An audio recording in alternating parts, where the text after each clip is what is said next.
Shine परिवार के आप सभी कस्टमर, सभी एसोसिएट, आप सभी को राशि नसीम चेयरमैन शाइन ग्रुप का प्यार भरा नमस्कार। साथियों, जैसे जैसे ये मंथ गुजर रहा है, दिसंबर के महीने की शुरुआत होने जा रही है अगले सप्ताह से, वैसे वैसे वो सारे के सारे एक्शन और कंपनी के उठाए कदम, उनके दिन भी करीब आ रहे हैं जो कंपनी अगले माह में उठाने जा रही है। मेरा प्रयास होगा कि अगले 4-5 दिन जो बचे उस माह के अंदर मेरी बात संबंधित उन सभी कस्टमर तक पहुंच जाए जिससे रिलेटेड सारी बातें हैं। सबसे पहले मेरे वो सारे कस्टमर जो क्लियर हैं, क्लियर से मतलब जिनका पैसा किसी एसोसिएट के अकाउंट में नहीं गया है और गया है तो लीगल फॉर्मेलिटी पूरी कर रहे हैं। कस्टमर नंबर 2 वो जिन्होंने 2019 बाद रजिस्ट्री नहीं कराई और अगर करा भी ली है तो कंपनी की दी गई गाइडलाइन को फॉलो कर रहे हैं। और नंबर 3 जो एफआईआर में ना गए हों, किसी भी हाल में किसी भी लीगल चीजों पे ना गए हों। अगर आप ऐसे कस्टमर हैं कि जिसका पैसा एसोसिएट अकाउंट में नहीं गया है, आपने 2019 बाद रजिस्ट्री नहीं कराई है, आपका सारा पैसा कंपनी में आया, किसी लीगल एक्शन नहीं गए हैं, आप बिल्कुल निश्चिंत रहें। अब ये लायबिलिटी आपकी नहीं, मेरी लायबिलिटी है। इसकी गारंटी आप मुझसे लें, मैं कानून गारंटी आपको दिला करके आपका काम 6 माह के अंदर खत्म कर रहा हूं। ये मेरा वादा नहीं बल्कि संकल्प है और ये पूरा होगा ही होगा। हर वो कस्टमर सुरक्षित है जो इस दायरे से बाहर है। और अगर आपने पैसा किसी एसोसिएट को दिया है और आप कंपनी की दी गई गाइडलाइन के अनुसार लीगल वर्क कर रहे हैं या उनके साथ एफिडेविट और या तो कंपनी के कहे अनुसार उनके ऊपर की गई एफआईआर, अगर इन 2 चीजों पर आप पूरी तरीके से कोई भी एक चीज कर रहे हैं तो आपकी उस पैसे गारंटी सबसे पहले मेरी है और आपकी लायबिलिटी कंपनी अपने समय सीमा में खत्म करेगी, लेकिन इस पैसे की गारंटी कंपनी आपको पहले देगी।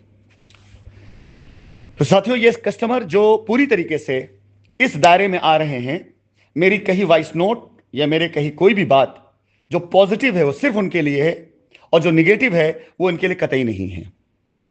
निगेटिविटी में कौन से लोग आ रहे हैं, मैं सिर्फ अपनी लाइन में बातें कहना चाहूंगा, उसके बाद मैं आप कस्टमर संदेश दूंगा और मेरे एक्शंस का चालू होंगे। हर वो कस्टमर जो एफआईआर, रिट और ऐसे गलत तरीके के इल्जाम लगाकर किसी भी तरह से किसी भी लीगल पेपर को आगे फॉरवर्ड कर चुका है, कंपनी जिस इल्जाम में नहीं थी लेकिन कंपनी को अगर ऐसे इल्जामों से, ऐसे आरोपों से सुसज्जित करके लोगों ने कंप्लेन एफआईआर करी है, ऐसे कस्टमर से हमारा कोई कंप्रोमाइज किसी हाल में नहीं हो सकता है। ऐसा हर वो कस्टमर जिसने एसोसिएट अकाउंट पैसा दिया लेकिन उसके बरगलाने की वजह से आज भी वो कंपनी पे डाउट कर रहा है, एसोसिएट के खिलाफ कोई भी एक्शन लेने से पीछे हट रहा है, कोई पेपर वर्क देने में पीछे हट रहा है और एसोसिएट उससे यह कह करके अब तक टाले हुआ है कि जब कंपनी को देना होता तो दे दी होती, आएगी तो देखेंगे, बाकी सारी बातें हैं। ये सारी बातें जो कर रहे हैं, ऐसा कस्टमर हमारे कस्टमर लिस्ट में कतई नहीं है। आपका सारा डेटा जो मेरे पास आ चुका है मैं उसी वर्क कर रहा हूं, जो लखनऊ में जमा होगा मैं उस पर वर्क करूंगा। उस सारे डेटा में अगर कोई भी ऐसा पेपर निकलता है, ऐसा कोई डॉक्यूमेंट निकलता है जिसमें आपका पैसा किसी और को गया, आपका ट्रांजैक्शन मैच नहीं कर रहा आपके रसीद से, तो आपको लीगल फॉर्मेलिटी पूरी करनी पड़ेगी। पूरी नहीं कर रहे हैं तो आप उस एसोसिएट संपर्क करें। आपसे हमारा तब तक रिश्ता नहीं जुड़ पाएगा जब तक उतने पैसे का हिसाब, चाहे एफिडेविट के तौर पर और चाहे कंप्लेन तौर पर, आप लीगली प्रोटेक्ट नहीं कर देते हैं। हम ऐसे किसी 1 रुपए की जिम्मेदारी नहीं लेने वाले हैं। जो पैसा कंपनी में नहीं आया है उस पैसे की जिम्मेदारी हम कदापि नहीं लेंगे और उसकी वजह से आपका पैसा जो कंपनी में आया है, जब तक उस लिखा पढ़ी को आप परफेक्ट नहीं कर देंगे तब तक इस पैसे कंसीडर नहीं करेंगे हम। अगर आप डायरेक्टली कोर्ट भी जाते हैं तो हम वहां पर इस क्लेम में यही अपोज डालेंगे कि इनका पूरा पैसा हमारे पास नहीं आया है, इनके पास जो रसीद है पूछिए पैसा इन्होंने किसको दिया है, और अपने आप वो मामला वहां पेंडिंग चला जाएगा। जैसे ऑब्जेक्शन लगे पेंडिंग चला जाएगा। एग्जाम्पल के तौर पर ले ले, अगर आप कोई जमीन लिखवाते हैं, सारा पैसा दे देते हैं, दाखिल खारिज की नोटिस दोनों की इशू होती है और अगर विक्रेता पक्ष उस पर आपत्ति डाल देता है, दाखिल खारिज आपका पेंडिंग हो जाता है। तो यहां पर क्लेम का मैटर है, अगर आपके 10 लाख में 7 लाख रुपए कंपनी में आया है और 3 लाख की रसीद आप वहां नहीं सबमिट कर रहे हैं, तो वो डिटेल मैं सबमिट कर रहा हूं, क्योंकि आप ध्यान से पढ़िएगा अपनी रसीद को, बहुत ध्यान से। उस रसीद में जहां पे लिखा हुआ पेड अमाउंट 10 लाख रुपए का, अगर जहां लिखा हुआ है कि प्लॉट वैल्यू इतना, अगर रसीद आप पास है, पेड अमाउंट इतना, योर बैलेंस इज इतना, बस यही पकड़ना मुझे है लीगली कि ये जो बैलेंस है ये आपने जमा किया कि नहीं जमा किया है। अगर बैलेंस जमा किया आपने तो आप उसकी रसीद दें। वो रसीद वो हो सकती है आपने एसोसिएट को पैसा दिया हो, और अगर आपने बैलेंस नहीं जमा किया है तो पहले तो यह बताइए आप डिफॉल्टर थे या क्यों नहीं पैसा आपने जमा किया। देखिए, मैं आपको यह बात इसलिए बता रहा हूं टेक्निकली कंपनी के पास ऐसे कई लीगल पॉइंट हैं जिसमें आप कंपनी को हरा नहीं पाएंगे। आप लड़ रहे हैं एक मुकदमा, वो आईपीसी और सीआरपीसी के अंतर्गत में, लेकिन इसके ऊपर कंपनी के मामले में आ जाता है कंपनी एक्ट। और कंपनी एक्ट मुझे इतनी पावर देता है कि नीचे के कई ऐसे मामलात को मैं चैलेंज कर सकता हूं, जिसे दोबारा जांच करा करके उस पर फिर से ऑर्डर को रिवाइज कराया जा सकता है। बता सिर्फ इसलिए रहा हूं कि किसी ऐसे बेवकूफ इंसान की बेवकूफी भरी राय के चक्कर में आप अपना पैसा कहीं उलझा ना लें। आज जो मैंने आपको दिया है हिंट, उसे चेक करिएगा। अगर आपके पास ऐसा कुछ मामला है कि आपने कंपनी में आधा पैसा दिया और आधा पैसा अपने एसोसिएट को दिया, और आप पास एक रसीद है, वो रसीद लेकर आप क्लेम में सीधा जा रहे हैं, और जब क्लेम पहुंच रहे हैं आप, तो उस रसीद में आप पढ़िएगा, उसकी कॉपी में जहां आपका पेमेंट ट्रांजैक्शन लिखा हुआ है वहां तो पैसा लिखा हुआ है, उसके ठीक नीचे अंडरलाइन करके एक और जगह आती है जहां पे पूरा बाकायदा लिखा हुआ है कि प्लॉट वैल्यू इतनी हो गई और आपका पेड अमाउंट इतना, और योर बैलेंसेस या वहां जीरो लिखा होता है या वहां अमाउंट लिखा होता है। और अगर उसी प्लॉट के संदर्भ में या उसी डिपॉजिट संदर्भ में आपने वो पैसा किसी एसोसिएट को दिया है और वो रसीद आपने छिपा ली, तो हमारा लीगल डॉक्यूमेंट जिसे आप इस्तेमाल कर रहे हैं वो सिर्फ आपके नहीं हमारे भी काम आता है। और ये सारी चीजें उस दिन डिजाइन होती हैं जब कंपनी बनती है और कंपनी एक्ट के तहत उसके सारे नियम तैयार होते हैं। कहां कहां से आप बचाइएगा अपने आप को। कंपनी ने इतना मजबूत प्रोटेक्शन बना रखा है हर मामले में कि अगर हम इसको लड़ने आ जाएंगे आप अपने आप को बचा नहीं पाएंगे। हम चाहते इस फायदे को अपने लिए इस्तेमाल करते, लेकिन आज आपको मैं इसलिए मैसेज डाल रहा हूं कि आप लोग ये चीज जान लें कि अगर आप इस तथ्य को छिपा भी देंगे तो भी छिप नहीं पाएगा। इतने बड़े सबूत हमारे पास हैं। इसलिए एसोसिएट के अकाउंट में दिए हुए पैसे वाले क्लाइंट अगर कंपनी के साथ समझौता चाहते हैं और ये चाहते हैं कंपनी उनके सामने अपोज ना करे, तो फेयर आइए, लीगल आइए, किसी भी तरीके से कोई बात छिपाइए मत, जो चीजें सामने रखिए।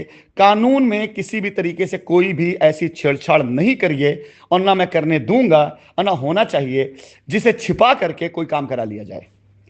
अब अगर जांच हो ही रही है तो जांच सारी होगी कि ये जो बचा पैसा था कस्टमर ने जमा किया है या नहीं जमा किया है। अगर जमा किया है तो पैसा की रसीद कहां है, किसको दिया। अगर आपने तथ्य छिपा लिया वहीं खत्म आपका क्लेम।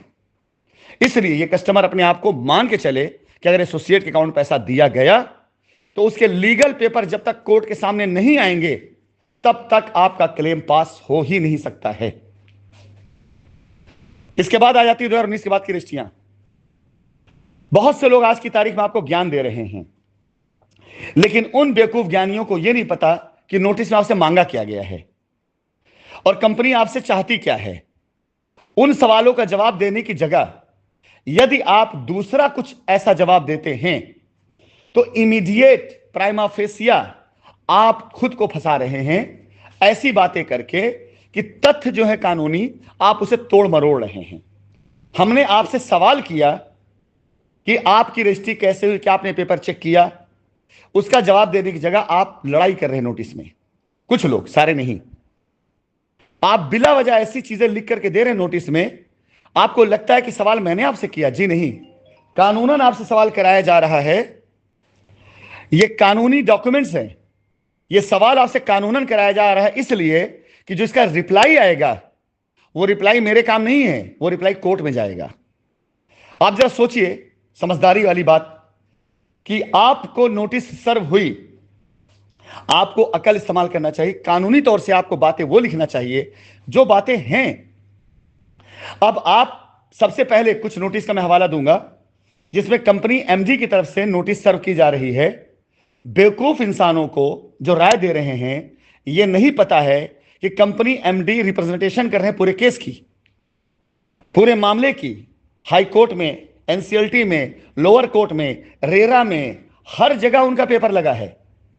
हर जगह वही रिप्रेजेंट कर रहे हैं इस समय अब तक। अब उनके चेयरमैन आ रहे हैं वापस उनका साथ देने के लिए पीछे से। अभी तक अगर वो आग का गोला था तो मैं पूरा आग का समंदर लेकर के आ रहा हूं। फिलहाल अब अगर कोई नोटिस आपको जाएगी तो वो किसके बिहाफ पे जा रही है। कंपनी का मतलब दो लोग। यही अगर आप समझे होते तो रजिस्ट्री के अंदर कमी समझ चुके होते। एक आदमी से फर्म होती है इंडिविजुअल, और दो लोग जब हो तब कंपनी बनती है। तो अब कंपनी के रिप्रेजेंटेशन इस समय कानूनी तौर से mister Asif Naseem as a company director कर रहे हैं वहां पर। तो अब वो जेल में हैं या विदेश में हैं या कहीं पे भी हैं, कानून उन्हें अधिकार देता है कि वो अपनी लड़ाई लड़ सकें। कानून उन्हें अधिकार देता है कि कहीं उनको कोई फंसा रहा है कुछ, तो उसकी सूचना वो दे सके। उनके पास यहां तक अधिकार है कानूनी तौर से कि जेल में बैठे बैठे एफआईआर भी करा सकते हैं। लेकिन अगर वो अपने उस पावर का इस्तेमाल करने जाएंगे तो सबसे पहले कानून ये मांगेगा कि क्या आपने नोटिस सर्व करी है। ये उसका पहला कदम है और वो पहला कदम उन्होंने पार कर लिया। आपने खुद अपने जवाब में ऐसे जवाब लिख करके अपने आप को फंसा लिया है। हमें कोई मतलब नहीं इस बात से आप क्या लिखते हो, हमें मतलब इस बात से जो हमने लिखा है हम उसे प्रूफ करेंगे, और जो आपने लिखा है उसे आपको प्रूफ करना है। आपने जो कुछ लिखा है अपनी नोटिस के जवाब में, उसका बर्डन ऑफ प्रूफ आपके सर पर है, उसका बर्डन ऑफ प्रूफ हमारे सर पर नहीं है। आपने लिख दिया ना कि आपने एमडी से बात करी, उन्होंने बात कराई, सवाल किया गया क्या आपने डॉक्यूमेंट चेक किया था, दस्तावेज देखा था, आपने क्या पता करने की कोशिश करी थी कि अथॉराइज सिग्नेटरी अथॉराइज है कि नहीं है। उसका जवाब देने की जगह आप उल्टी सीधी बातें कर रहे हैं, नंबर 1। नंबर 2, अगला सवाल ट्रांजैक्शन का है। ट्रांजैक्शन के बारे में ना लिख करके जो आप अपनी गर्दन खुद फांसी में दे रहे हैं, अब आपने वो चीज इग्नोर कर दी जो सबसे खतरनाक थी। आप उसका जवाब ना दे करके आप उसमें लिख रहे हैं कि हमने फ्री रजिस्ट्री कराई। तो ट्रांजैक्शन क्यों लिखवाया आपने, ये क्यों नहीं लिखा आपने। अब आप ये कहेंगे कि हां हमने ऐसे लिखवा तो साइन किया है आपने। बहुत सी चीजें जो आपको फंसा रही हैं। कहने का मतलब यह है कि ऑलरेडी आप 2-2.5 साल पहले कुछ लोगों के जाल में फंसकर अपने आप को फंसा चुके हैं। अब ऐसा मत फंसाइए कि ये आपको जेल करवा दें। कुछ लोगों को मैं अपनी नजर से देख रहा हूं कि इन्होंने जेल जाने का इंतजाम खुद किया हुआ है। बात बहुत कड़वी है लेकिन सच्चाई सामने आएगी। आपके द्वारा भेजी गई नोटिस के रिप्लाई कई ऐसे लोगों को आज इस दायरे में ला चुके हैं कि सिर्फ ये नोटिस का जवाब जो आपने मुझे भेजा है, कंपनी को भेजा है, ये नोटिस का जवाब सिर्फ कोर्ट में लगेगा कि माय लॉर्ड ये एफआईआर में बेल, अभी क्या पता आपको, अभी इसके अंदर तो इतने एक्शन होने वाले हैं, इतने एक्शन होने वाले हैं कि आप पूछिए मत। और उसके बाद इस बेल के एवज में ये कंप्रोमाइज, ये रजिस्ट्री, फिर रजिस्ट्रियों को तांता लग गया है कि एफआईआर वालों की रजिस्ट्री, बेल वालों की रजिस्ट्री, जो एफआईआर नहीं उनकी रजिस्ट्री, और सब के नरेशन एक जैसे, सब में एक जैसी लैंग्वेज।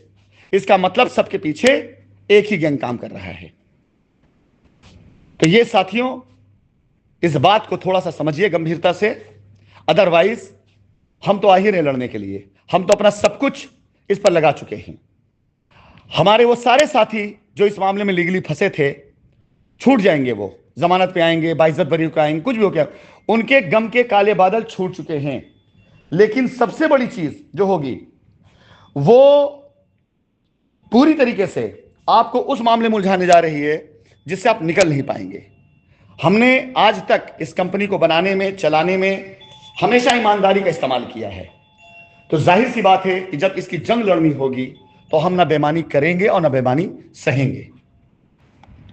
और नंबर 3 पे वो सारे क्लाइंट आते हैं जो लीगल में गए।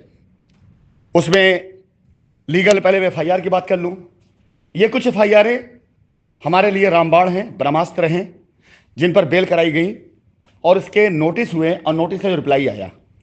इन एफआईआर वकर्ताओं ने और इसमें की गई सारी क्रिया प्रक्रिया ने सारी एफआईआरों को सस्पेंड में डाल दिया है। यानी अब मुझे कुछ नहीं करना है, सिर्फ इन्हीं एफआईआरों को मुद्दा बना करके खाली कोर्ट में यह दे देना है कि बाकी सारी एफआईआर की जांच कर ली जाए, खत्म मामला यहां पर। इस एफआईआर की वजह से जिनमें ये सारी त्रुटियां पाई गई हैं, जिन एफआईआरों में ऐसे लोगों का नाम दिया गया जिनका कोई संबंध, कोई कनेक्शन था नहीं, जिन एफआईआरों में कंप्रोमाइज कर दिया गया जहां कंपनी मौजूद थी नहीं, जिन एफआईआरों में बेल करा दिया गया जिसमें कंपनी कोई रोल नहीं था, ये आपके जवाब से नहीं, ये कोर्ट से निकाले गए पेपर बोलेंगे। ये आपका जवाब नहीं, ये आरटीआई बोलेगा। उसमें जो पेपर आएगा ना, वो पेपर बोलेगा। आपसे तो मुझे आपका बयान चाहिए था, वो आपने दे दिया। अब इससे आप मुकर नहीं सकते। ये बयान जो आपने लिख के भेजा है, अब इसी क्रम में आपको आकर जवाब देना होगा कोर्ट में, चाहे ट्रायल चले चाहे जो चले। लेकिन संबोधन उन एफआईआर कर्ताओं से है जो ऐसी एफआईआरों में लिप्त रहे हैं। इन एफआईआरों ने हमारे क्लेम को, हमारे दावे को पूरी तरीके से मजबूती दे दी कि सारी एफआईआरों की जांच कर दी जाए। होगी, बिल्कुल होगी। और वो लड़ाई तो लड़ेंगे, उसमें मैं बहुत टिप्पणी नहीं करूंगा, बस खाली आपको सूचना दे रहा हूं। ऐसी करीब 70 सुपर एफआईआर हैं जो पूरी तरीके से प्राइमा फेसिया, प्रथम दृष्टया ब्लैकमेलिंग के लिए कराई गई, वो नजर आ रहा है। और उन 70 एफआईआरों में तकरीबन 20 एफआईआर ऐसी हैं जो ताबड़तोड़ खाली एक ही लाइन बोल रही, धमकी वाला। और उसके बाद उन्हीं 20 में से एफआईआरों में की गई हरकतें अपने आप में सारी एफआईआर कर्ताओं को लाके कटघरे में खड़ा करेंगी। फिलहाल ये सारी चीजें मैं जो आपको बता रहा हूं वो मेरी उन कस्टमर की सूचनाएं हैं जो लीगल में नहीं गए हैं। अब जो लीगल में चले गए हैं उनके ऊपर जो एक्शन होने वाले हैं, जो त्रुटियां हैं, उसकी वजह से ये मामला इतना लंबित होता है, पूछिए मत। रिट की कहानी बिल्कुल अलग है और रिट और एफआईआर दोनों एक तरह सिमिलर है। एसोसिएट होकर के पैसा कमाया और अपने आप को बचाने के लिए कस्टमर पैसा अपने अकाउंट लेने के बाद भी रिट में चले गए। 50 ऐसी रिटें हैं जिसे नजर के सामने देख के दिखाई दे रहा है, 50 नाम ऐसे हैं कि इनका क्या होने वाला है। करोड़ रुपए कंपनी से कमाए हुए, कंपनी के बैलेंस शीट में एडवांस दिख रहा है उनके ऊपर। कंपनी के बैलेंस शीट में अगर मैं चेक कर रहा हूं, वही नाम दिखाई दे रहा है जिसके ऊपर उनको एडवांस भी दिख रहा है कि इनके ऊपर कंपनी इतना पैसा एडवांस चढ़ा हुआ है, और वही बंदा आया हुआ है रिट में पैसा क्लेम करने। ईश्वर जाने क्या होने वाला है आगे जाकर के इन रिटों का, आगे जाकर एफआईआरों का। लेकिन ईश्वर से यही प्रार्थना है कि मेरे वो कस्टमर जो अब तक बचे हैं ऐसी उलझनों से, वो बचे रहें, क्योंकि ये 3 के 3 जो कस्टमर की लाइन है, इनके साथ तो मैं लड़ूंगा, मैं कानूनी लड़ाई लड़ूंगा चाहे जितना वक्त लग जाए। लेकिन कोई भी एक शख्स, कोई भी एक कस्टमर, कोई भी एक एसोसिएट जो गलत नहीं है उस पर आंच नहीं आने दूंगा। लेकिन कोई भी एक कस्टमर, कोई भी एक एसोसिएट, कोई भी एक शख्स जिसने एक पत्थर मारा है, मैं उसके सर पे पहाड़ तोड़ दूंगा। मेरे जीवन का एक यही उद्देश्य है। इसलिए मेरी इस वॉइस नोट को ध्यान से सुनने के बाद वो सारे कस्टमर संतोष की सांस लें जिनका मामला ऐसा नहीं है, वो लीगल में नहीं गए हैं, 19 बार रजिस्ट्री नहीं कराई है तो लीगल फॉर्मेलिटी कर रहे हैं, और पैसा एसोसिएट नहीं दिया, अगर दिया तो लीगल फॉर्मेलिटी कर रहे हैं।